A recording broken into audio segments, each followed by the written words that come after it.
So it doesn't have to be super long. I just need to kind of get to know. I'm curious about your background and kind of how you started up and got to being director of technology for Central.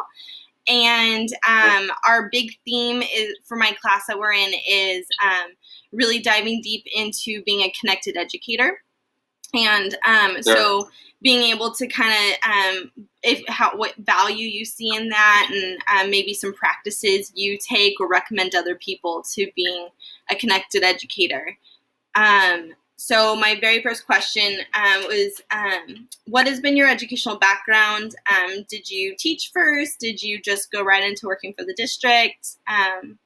So if you want to share. Sure. So I started, I'm a Central grad. I believe you are too, right? Yeah.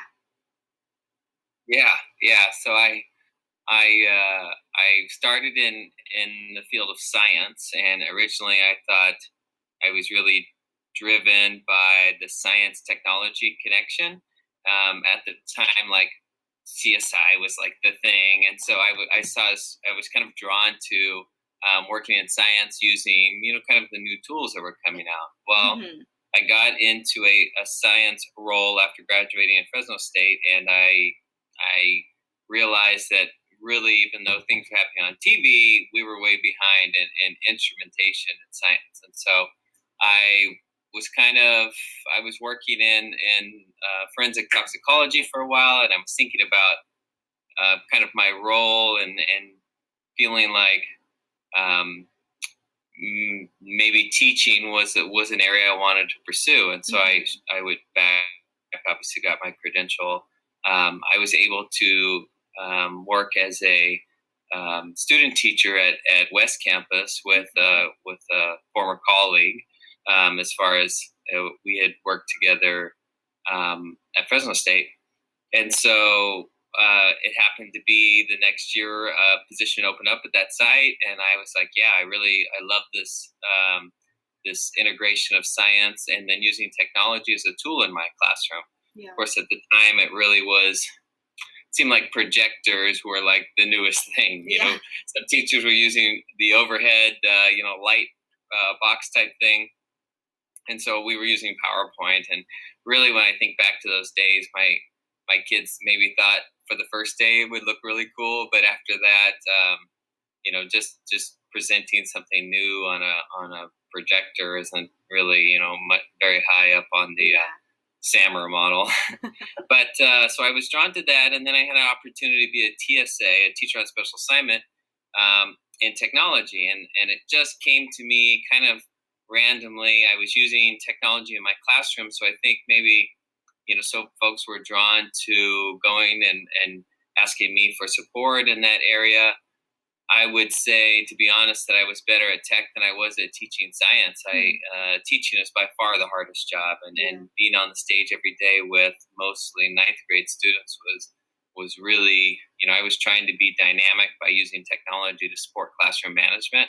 And it's, I would love to say that I was like that integrating teacher, but your first few years, it is so, that struggle of trying to figure out what you're doing is certainly evident. So I had this opportunity to be a TSA, and I felt like I really enjoyed that role of working with teachers. I mean, I loved the integration of tech, and so I had a whole year of doing that until like that budget crunch came, and everybody was like, all of those positions were like wiped out. I will say though, and I know your other questions coming up, at that time I connected with the organization Computing Using Educators, CUE. Specifically the Central Valley chapter. And at the time, like Alice Keeler was there as a teacher, Joe Carippo, who are now, Alice is like writing books about Google, and Carippo is now, I believe he's going to be the president of CUE. So it was really cool because I got to see some of those folks who were really innovating and what it looked like truly, as opposed to what I was doing in my classroom. But I saw the writing on the wall. I realized, if I didn't, I loved what I was doing and I wanted to do more of that. So I think I was driven to then get my administrative credential and try to integrate that in that work. So I worked as an administrator for 4 years at both West Campus and at Rio Vista. And then our superintendent and board presented this idea of going one-to-one, which was really forward thinking at the time. The idea that every student would have a device was like brand new. Yeah. And so I saw a niche there that I had an expertise in, and so I was able to, plead and beg for an opportunity to be involved. And so at the time, I also was very involved in all of the committees that start up. So there was a technology committee for writing district technology plan. There was a computer using educators group within Central. There was a subcommittee to look at the one-to-one initiative. So all of those things, I always put my hat in first. And I think just as you see teachers around the district who stand out, it's the ones that, attempt to be involved outside of their classroom. Yeah. And kudos to you for taking the dive in this technology program, because I know how valuable that not only the experiences of going through the program, but then implementing it and be a leader in your classroom. So on my side, I went the teaching route, and then the technology came second, even though really technology for me was always comfortable since I was a kid. Well, and you almost needed to do it that way, right? You needed to do the teaching to get into the other. Yes, agreed. And then the buy-in with teachers. If you're going to show teachers how to do instruction with technology, if you don't have experience to it, you're certainly at a deficit. Mm-hmm. Yeah, that's great. Thank you. So my next one is, so I'm going to assume that you're familiar with the term connected educator. Sure. What kind of value do you see in teachers? Because, especially at Central, like in the campus that I work in, I see like the very opposite realms of, the connected educator, where Janelle Okahata and I are both trying to really dive into that. We're both in this program together. And then there's the opposite, where some of the teachers don't even want to use Wonders because it has too much tech in it. Right. So how do you what value can you push or see in being that connected educator with technology and social media and things? Sure, absolutely.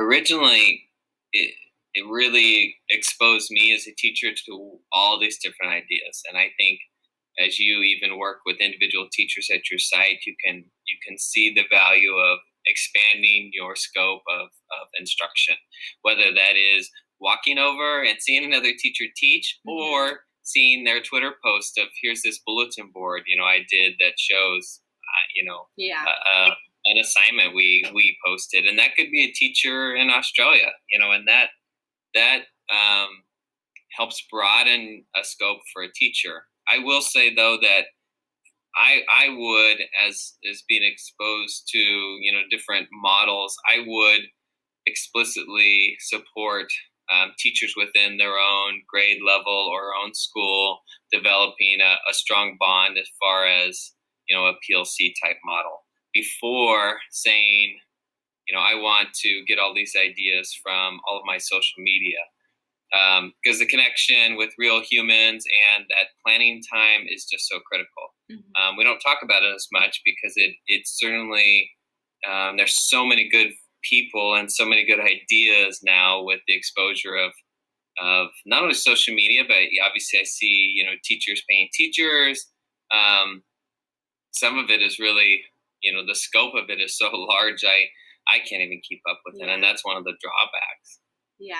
Well, with that, where would you begin? Like, because there's so many, we've dug deep into like Twitter and trying to figure out that and build our PLNs through Twitter. And I participated in a Twitter chat, and that itself for me was just so overwhelming. There's so much happening. But where would you recommend to just begin?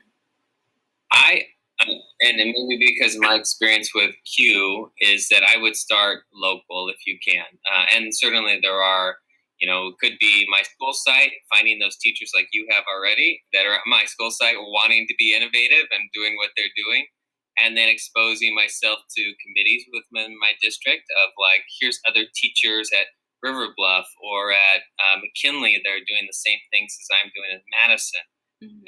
And then maybe an event like CUE or ISTE, which are national organizations, and seeing what people in other districts are doing.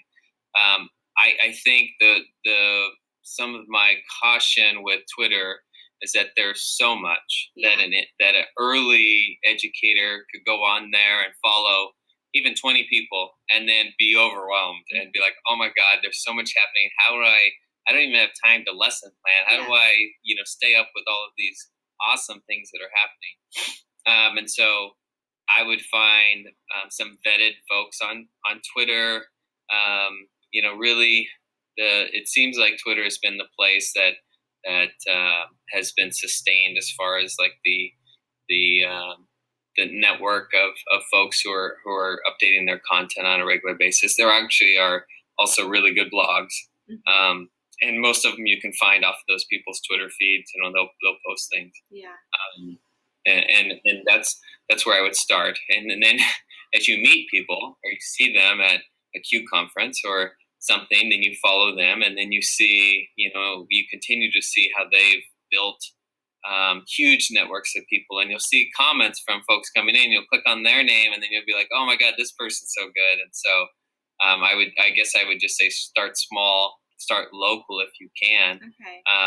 I've talked to some teachers though. I mean, they're at little districts and little schools, and not even one person's doing anything yet. Yeah. And so I would tell those people to start, exploring on social media. What is it they do? What grade levels are they teaching? And then find people that are experts in that area. Yeah. Okay, great. That's good advice. Thank you. So I don't want to take up too much of your time, but so my last question is, through this process, what is in your career, what has been your biggest success in helping the district get connected and move forward and be progressive and not get stuck in that small town mentality? I think that happens a lot here. Yeah. No, you're absolutely right. In Central, while we're now over 16,000 students, we still feel like we're small. You're out, if you're at West Campus or if you're at, Madison or HK, there's still this idea of like, oh, we're this little tiny district. It's certainly the biggest accomplishment, and it's always coupled with the biggest challenge was our one-to-one initiative. I think at the time, Central was viewed as behind in technology, and we really wanted to do it, in a big scale. And there were, to be transparent, there was a lot of issues with our first push out of devices and support, and the level of teacher professional development, professional learning around the devices, and the level of readiness for our students. That it had a great idea behind it, connecting all of our kids, both at school and home, but there was just a lot of flaws. And our second kind of iteration with Chromebooks and pulling in what was working and getting rid of what wasn't certainly has been our biggest accomplishment. But it really has just been now, for me, another step. And that now that I can truly tell every teacher, you have what I would consider a foundational set of tools. Now, how do we get the actual instruction changed? How do we push teachers to truly take and make technology a part of their classroom? And like you said, even just starting with, Wonders and what's in Pearson is, and getting kids exposed to the digital content. But I'm sure you're aware there's, that might be a limited scope, and that how much you can really do. And as far as engagement, unfortunately, our publishers haven't been, the number one on the list of engagement. Yeah. I would probably point to, a handful of other programs that really then engage kids and support teachers. But that's been the biggest accomplishment, but it came with the challenge of learning from and kind of hard knocks of, gosh, we really, we made this mistake. Let's not do that again. Yeah, that's great.